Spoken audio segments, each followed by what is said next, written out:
This game launched only a month ago, and it's already at about 2 months from it being a completely dead game.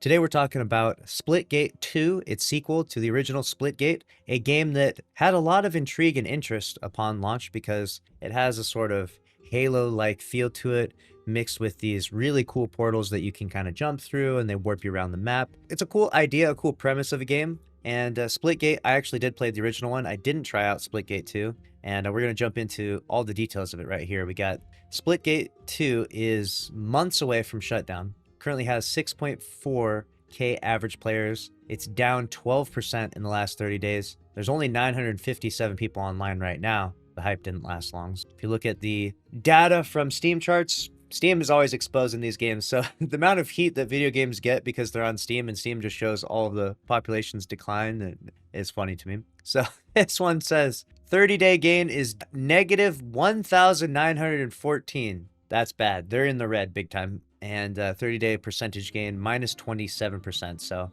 they are shedding players like crazy. If you thought that Destiny 2 is losing players, Destiny 2 is doing great compared to Splitgate 2, that's for sure. This is what the chart looks like overall. Its launch here was on June 6th, so you can see kind of before that it was just like the alpha and stuff. And then from that point on, from June 6th, we had a few, days that stayed pretty even, 25,000 players. And then it just started dipping down further and further. You can see the wave trend there. It goes up and down, up and down, up and down, up and down until eventually we're down into just a couple thousand people. Gosh, and now we're just into the hundreds of people at this point, right? Just less than 1,000 people playing Splitgate 2. So where did this all come from? Why did this controversy happen? Well, a lot of it had to do with the CEO. This guy, I don't know what he was cooking up, but they changed his hat to just say dweeb.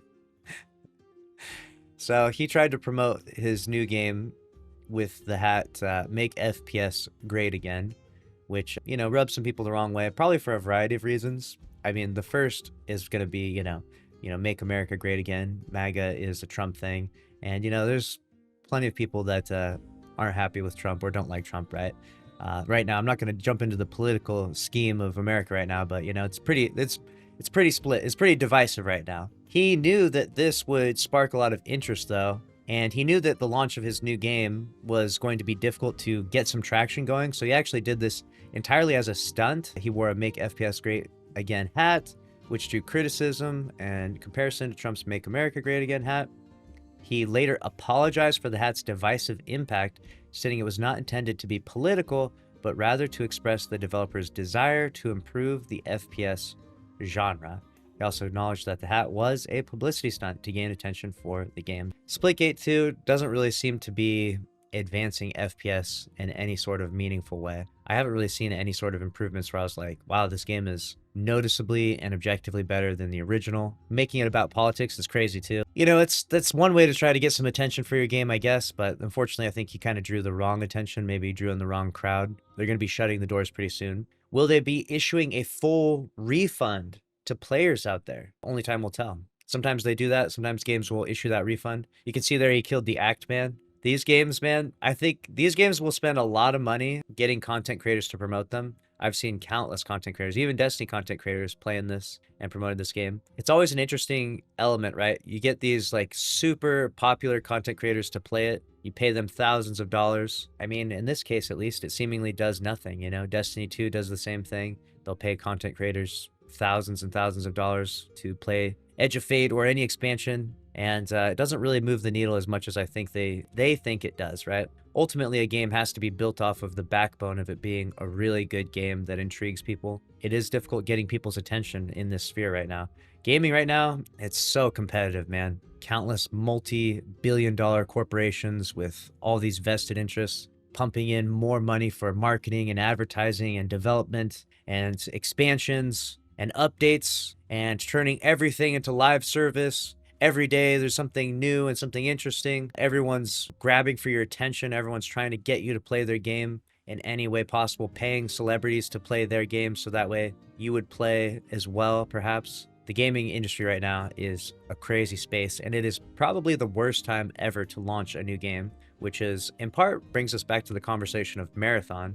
where Marathon has such an uphill battle. Even if Marathon looked like a really good game, even if it just looked like a great game, let's say it just looked incredible, even that would be hard to sell still, because everyone's already playing other games, you know? It's like everyone's already has like a vested interest in the time they've put in these other games for the last however many 5, 10 plus years they've been playing these games, right? So it's a very uphill battle for any new game to launch right now.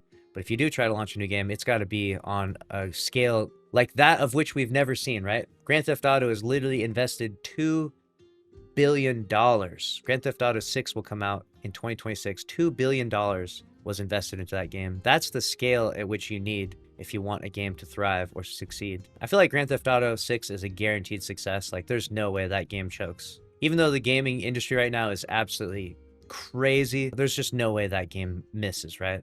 Will it recoup all of its $2 billion investment? That's going to be a tough one. Maybe. Only time will tell. Imagine if GTA 6 flopped, though. There's no way. But imagine, though. That would be the craziest blunder of all time. It's pretty much impossibility at this point, considering how well GTA 5 is, and that this is just dramatic improvement and enhancement of GTA 5. So I don't see that being a problem. Splitgate 2 did the opposite of GTA 6, though. They didn't drastically improve like its core mechanics and gameplay. Like, you could honestly show me this gameplay right now and be like, this is Splitgate 1, and I wouldn't really know. I'd be like, what?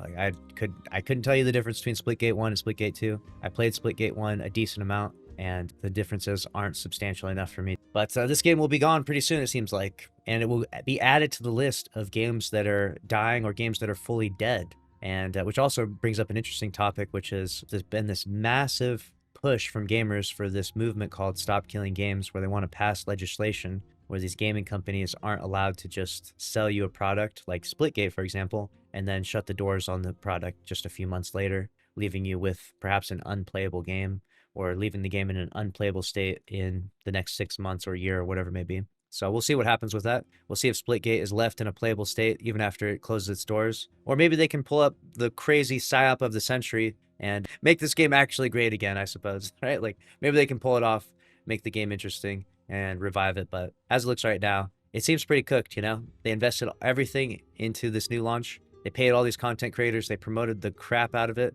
and it's gotten them really nowhere, so sucks. Dark times for game developers right now. That's for sure. A lot of people in the chat saying that they actually love this game and this sucks, right? I see Blood, Sweat, Tears, others saying this. Like, I think this game looks actually pretty good. When you look at the comparison of this gameplay to like Marathon, I would choose this game over Marathon every day. The gameplay, the visuals, I love the blue, the red, the scheme, the like light scheme, the aesthetics, the gunplay. This just, in my opinion, objectively looks better than Marathon. The competition is too steep now.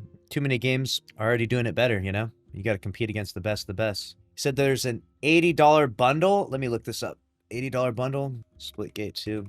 Following the backlash, the $80 Nano Swarm cosmetic bundle in Splitgate 2 was reduced to $40, and players who purchase it at the original price will receive a refund for the difference. So they had to reduce the price of the Nano Swarm cosmetic bundle. They're overcharging for their cosmetics. Man, that's always going to rub a community the wrong way. I mean, Bungie has been doing this for a long time. I said this many times about Destiny 2 cosmetics. If they would lower the price of them, I would actually buy some more stuff. It's just when the cost of it is so much. Like, this costs more than the damn game, more than the damn annual expansion to buy a couple of these armor sets. It makes no sense. You just can't justify the price tag for it. But I guess Bungie has their own price point. It would be cool if they lowered it, though, because I would think you'd see a lot more people like buy cosmetics and be stoked about it, because the cosmetics do look incredible in game, of course, but the inability or the having to spend so much money just to get them is just not it. Definitely not it. The CEO had no idea about it either. Yeah, sometimes CEOs can be a little bit out of touch from their own games. Well, they're just hiding on the outside here. This is funny.